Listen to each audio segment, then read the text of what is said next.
Video থেকে আবার শুভেন্দুকে বলছি, শুভেন্দু আমি ভালোবেসে তোকে হাওয়াই চপ্পল মারবো বলেছি, মানে আমার প্লাস্টিকের চপ্পল। এইবার সত্যি সত্যি তুই এমন মার পাবলিকের কাছে খাবি, কারণ বাঙালির ইতিহাসে তোর মতো মানুষ বেঁচে থাকবে কি করে সেটাই। যেভাবে চলছিলাম এটা একটা সাধারণ সময় ছিল।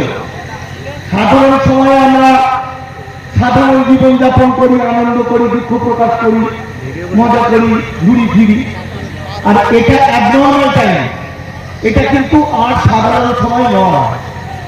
আমরা এমন একটা সময়ের মধ্যে ঢুকে গেছি, সেই সময়টা আমরা বুঝতে পারছি না, কিন্তু একটা যুদ্ধের মধ্যে আছি।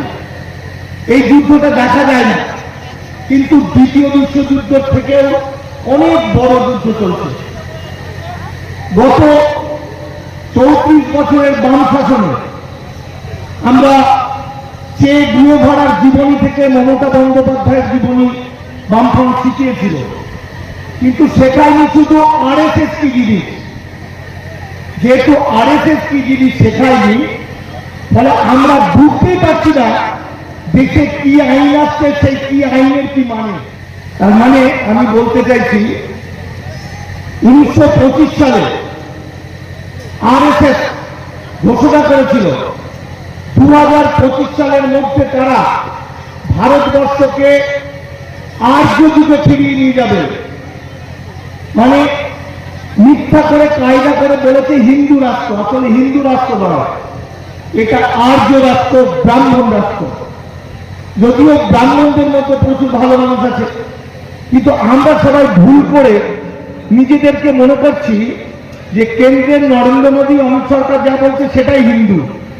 আসলে এটা হিন্দু নয়, ওটা হিন্দুদের মধ্যে যারা সন্ত্রাসবাদী তাদের রাজনৈতিক দল।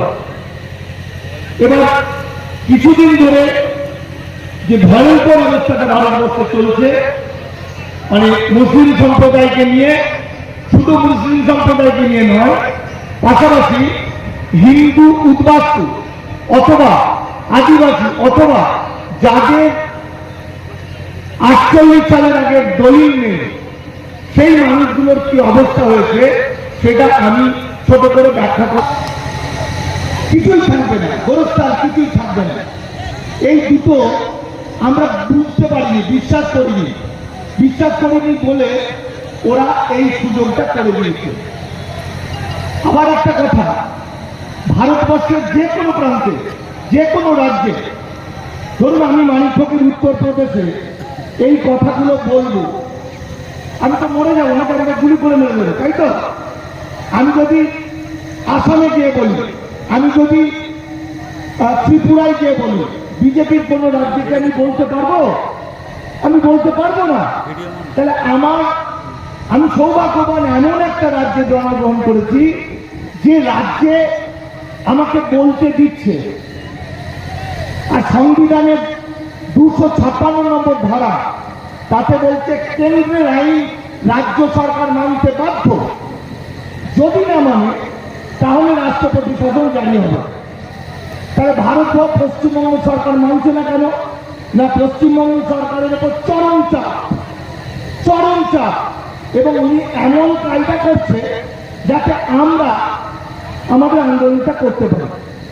রাজ্য সরকার ওয়াকআপ মানতে বাধ্য আইন, কিন্তু তখন রাজ্য সরকারের একটা এমপি মামলা করে দিলেন।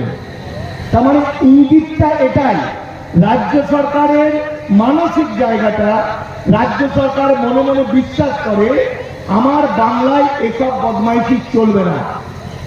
রাজ্য সরকার মনে মনে চায় আইন বাঁচিয়ে যেভাবেই হোক বাংলার হিন্দু মুসলমান সকলকে বাঁচাতে, যেভাবে চিরকাল আমরা হিন্দু মুসলমান একসঙ্গে বসবাস করছি। কিন্তু সেটা খুব কঠিন। কতদিন করবে রাজ্য সরকার, কতদিন পারবে, এটা কিন্তু একটা প্রশ্নের মধ্যে। এই যে শীতকালীন অধিবেশনে, ও ভাই একটু জলটা একটু পরে দাও, একটা আইনে বলছে 1952 সালের 14ই আগস্টের পরে যারা পূর্ব পাকিস্তান থেকে এসেছে এবং পাসপোর্ট ভিসা ছাড়া এসছেন, এখানে এসে ভোটার কার্ড, আধার কার্ড, প্যান কার্ড বানিয়ে নিয়েছেন, যেমন সুজন চক্রবর্তী, যেমন অধীর চৌধুরী, এই ধরনের যে মানুষগুলো, এদের 10 লাখ টাকা পর্যন্ত ফাইন আর 7 বছর জেল। এটাই এটাই আগামী দিন আসতে চলেছে। আগামী দিন ভারতবর্ষ যেদিকেই যাক, ভারতবর্ষের অবস্থা ভয়াবহ, কিন্তু বাংলার হিন্দু মুসলমান সমস্ত মানুষ এক হয়ে যাবে আগামী দিন। মনে রাখতে হবে আমাদের পিছনে যে সাংঘাতিক শক্তিটা আছে, সেই শক্তিটা জননেত্রী মমতা বন্দ্যোপাধ্যায়। তাই আইন থাকলেও আইনের মধ্যে দিয়েই যাচ্ছে, আমাদের বুদ্ধি কাটিয়ে এই কাজটা করতে হবে। আমি শেষ কথা বলছি, আমাদের ওয়াকাফ আন্দোলন কখনোই কোনো রাজনৈতিক আন্দোলন নয়। কেউ যদি মনে করে এই আন্দোলনের মাধ্যমে আমি ঢুকে দাঁড়াবো, আমি এটা হবো, এটা অনেক পার্টি করেছে, তাহলে মূর্খের মতো কথা বলবে। এই আন্দোলন প্রতিটি হিন্দু মুসলমানের আন্দোলন। এই আন্দোলন তথাকথিত ব্রাহ্মণ রাষ্ট্র বা হিন্দু রাষ্ট্রের বিরুদ্ধে আমাদের একটা স্বাধীনতার আন্দোলন। তাই যেমন জেগে উঠুন বাংলার প্রতিটি হিন্দু মুসলমান খ্রিস্টান বৌদ্ধ শিখ এক হয়ে চিৎকার করে বলুন, আমরা ওয়াকাফ মানি না, আমরা ইমিগ্রেশন ফরেন অ্যাটাক মানি না, মানি না, মানি না। নমস্কার।